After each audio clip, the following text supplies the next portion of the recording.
Welcome back. तो हम लोग अभी एक्चुअली में हम लोग का विसर्ग संधि तकरीबन ख़त्म ही हो गया है। हम लोग का विसर्ग संधि का लास्ट सूत्र था, उसका हम लोग एग्जाम्पल भी किया था। ठीक है, बेसिकली लास्ट सूत्र क्या था? लास्ट सूत्र बेसिकली जो पहला सूत्र था अपना एतद्य सुलोपो अकर्णनच्च समास से हली के एतद तद शब्द रहेगा तो उसका जो सह और एशः रूप रहता है उसमें विसर्ग का लोप हो जाता है अगर बाद में हल प्रत्याहार हो और वहाँ पर ककार नहीं होना चाहिए और नच्च समास नहीं होना चाहिए। ठीक है, और जो लास्ट सूत्र है वो बेसिकली इसी सूत्र में एक्सेप्शन क्रिएट करता है कि अगर अच है तो भी लोप हो जाएगा अगर पाद पूर्ण करने की ज़रूरत पड़े तो। ठीक है, तो उसका उन्होंने एग्जाम्पल ये लिए थे लास्ट टाइम, उन्होंने ये वाला एग्जाम्पल किए थे सेमाम विषय प्रवृत्तम। ये क्या है? सह सह प्लस वो है सह प्लस ये सह प्लस इमाम, ऐसा है वो। तो वो मैं उस दिन बता रहा था आप लोग को। ठीक है, कि वो इशद शब्द रूप का वो बनता है, इशद शब्द रूप का वो रूप है। ठीक है, ये मैं कहा से यहीं पर हमारा वीडियो बंद हुआ था कि मैं बता रहा था कि वो इशद शब्द रूप का वो है।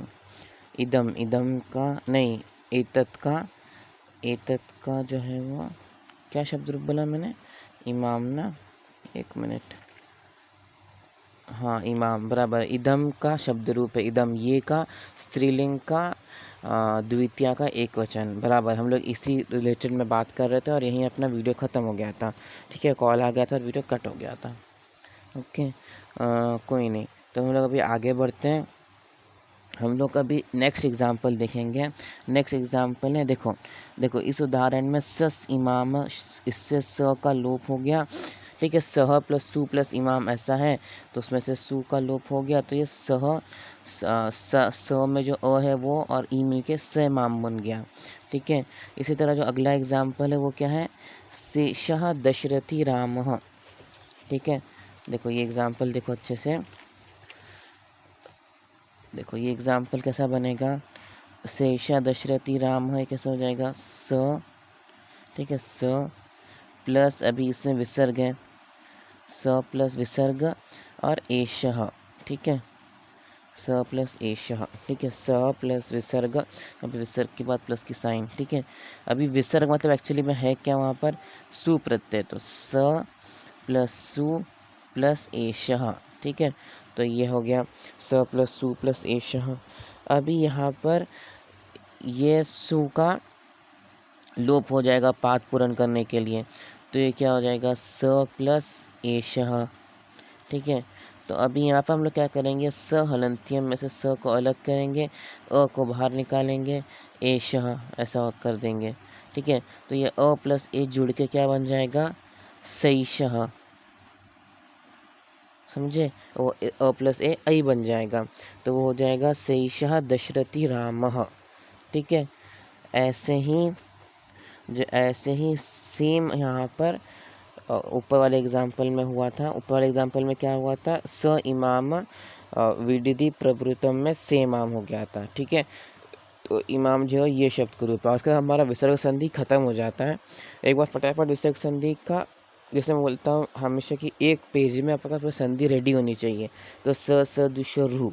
अब देखो अभी यहाँ पे देखो अभी टाइम यहाँ पर अभी आप लोग 2 मिनट में हम लोग सारी विसर्ग संधि रिवाइज कर सकते हैं। स दुश रू में क्या हो रहा है? स से रू बन रहा है। ठीक है, कब? जब वो पदांत में है, एंडिंग में। ठीक है, फिर उत्तवा संधि में क्या हो रहा है? अ है, अ के बाद में रू है और रू के बाद में वापस अ है, तो रू की जगह पर क्या हो रहा है?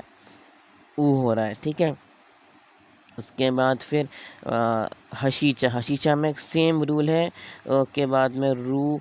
ठीक है, लेकिन बाद में की जगह पर हश प्रत्याहार है। ठीक है, उसके बाद रोरी, रोरी में 2 र है, तो पहले र का लोप हो रहा है। फिर भो भगो अद्य में य आ रहा है। ठीक है, फिर रो असुपी में, तो ये तो अभी हम लोग जस्ट किए वो सूत्र, तो इसमें कुछ है ही नहीं।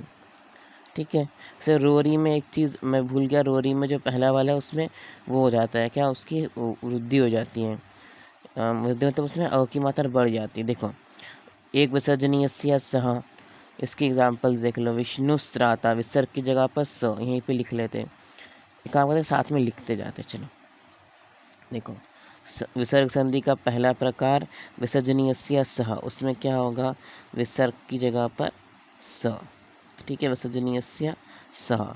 उसके बाद हम लोग आगे वाशारी एक्सेप्शन का सूत्र है। फिर स जुष रूह, इसमें जो अपना ऊपर स बना उसका रू हो जाएगा, ठीक है।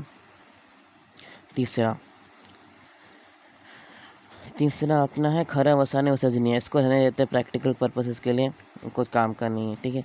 आगे अत रूपलुतात अपलुते, ठीक है, तो रू की जगह पर ऊ हो जाता है, ठीक है। तो हम लोग ये और फिर वो ऊ आगे जाके ओ बन जाता है। तो तीसरा क्या है, ओ के बाद में रू और रू के बाद में वापस तो रू की जगह पर ऊ हो जाता है, नथिंग एल्स। अगला वाला भी सेम ऐसा ही है। चौथा हशीचा के उपलब्ध अतः परत से रू ऊ से आता है हशी परे, ठीक है। है के बाद में रू है, तो रू की जगह पर रू है, रू की जगह पर ऊ हो जाएगा अगर बाद में क्या हो, हश प्रत्याहार हो, ठीक है, ओके। उसके बाद अगला क्या है, भो भगो अद्वयो पूर्वस्य अशी, ठीक है। तो उसमें भी क्या हो जाएगा, भो भगो अद्यो ये वर्ड है, या पहले अ है, भो भगो और अद्यो, मतलब अद्यो मतलब पहले, जिसके पहले भो भगो अद्यो और उसके बाद जिसके पहले अ है, तो वहाँ पर य आ जाएगा, ठीक है। और अभी ये दोनों सूत्र साथ में चलते हैं। देखो इसमें य आएगा और इससे य लोप हो जाएगा, ठीक है। आगे फिर सूत्र रो असुपी, ठीक है, कि दो ये तो एकदम स्पेसिफिक है अहन अहरह अहन शब्द के लिए, ठीक है। इसमें सिर्फ एक एक्सेप्शन है, जो सुप प्रत्यय है, मेरे ख्याल से सप्तमी बहुवचन का प्रत्यय। फिर रोरी में दो र रहेंगे तो पहले र का वो हो जाता है, पहले र का लोप होता है, और फिर पहले वाले मात्रा बढ़े, जैसे भी पुनः प्लस रमते तो पुनः प्लस रमते, और ये पुनः रमते हो जाता है। देखो ये पुनः रमते हो जाता है, ये जो पहला वाला व्यंजन रहता है उसका, उसमें आपका स्वर बढ़ जाता है, तो ये पुनः प्लस रमते पुनः रमते हो जाता है, ये दोनों साथ में चलते हैं, ये इनका पेड़ है, ठीक है। उसके बाद कीमत रूढ़ा वरूढ़ा हो गया, फिर ये तो उसके रिलेटेड सूत्र है। फिर ये दो सूत्र तो आज अपन ने किए, तो ये विसर्ग संधि से पूरी कंप्लीट हो जाती है, ठीक है। तो हम लोग अभी आगे बढ़ते हैं। विसर्ग संधि हमारी ख़त्म, हल संधि हो गई, अच संधि हो गई। तो हम लोग का अभी संधि जो है वो थियोरेटिकली ख़त्म हो गया है। अभी हम लोग का विसर्ग संधि के एग्जांपल्स प्रैक्टिस करने हैं और ओवरऑल एग्जांपल्स प्रैक्टिस करने हैं, ठीक है। तो वो हमारा इतना ही काम बचा है, ठीक है। तो फिर आप लोग को सब संधि सारी समझ में आ गई होगी। कोई भी अगर डाउट वगैरह रहा तो आप पूछ सकते हैं, ठीक है। अभी हम लोग विसर्ग संधि के एग्जांपल्स स्टार्ट करेंगे। चलो, थैंक यू।